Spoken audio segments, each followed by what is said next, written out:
Tiens, phobie, thématique intéressante. Cela vous dit quelque chose?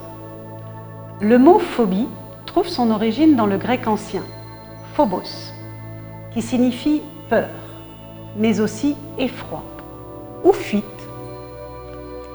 Dans la mythologie grecque, Phobos représentait cette peur soudaine, celle qui traverse le corps et envahit l'esprit.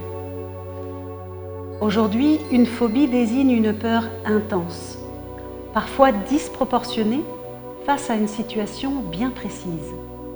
Prendre l'avion, parler en public, se retrouver dans un espace fermé, ou parfois une sensation plus diffuse, plus difficile à expliquer. Mais une phobie, ce n'est pas simplement avoir peur. La peur est naturelle, elle nous protège, elle nous alerte. La phobie, elle s'installe différemment. Elle peut surgir sans prévenir, sans raison apparente. Le corps réagit, le cœur s'accélère, la respiration se bloque, les pensées s'emballent et tout devient plus intense. Alors, naturellement, on évite, on contourne, on repousse, on s'adapte pour ne plus ressentir cela. Mais petit à petit, cet évitement peut réduire l'espace de liberté.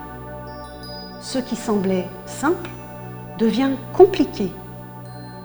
Ce qui semblait accessible devient difficile.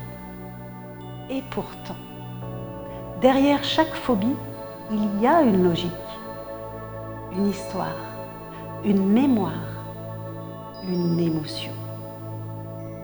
Ce n'est pas une faiblesse, c'est un mécanisme humain qui demande à être compris. La sophrologie propose une autre approche. Plutôt que de lutter, elle invite à revenir à soi, à travers la respiration, la détente du corps et la visualisation.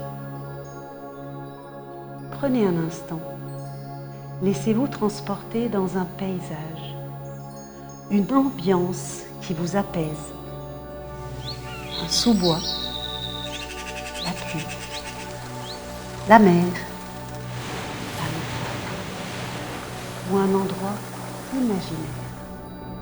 Dans cet espace, le corps se relâche, l'esprit ralentit. Et progressivement, il devient possible d'apprivoiser ses peurs, sans brusquer, sans forcer.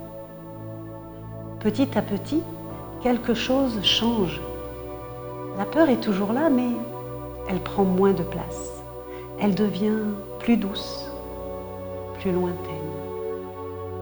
Et surtout, elle n'empêche plus d'avancer.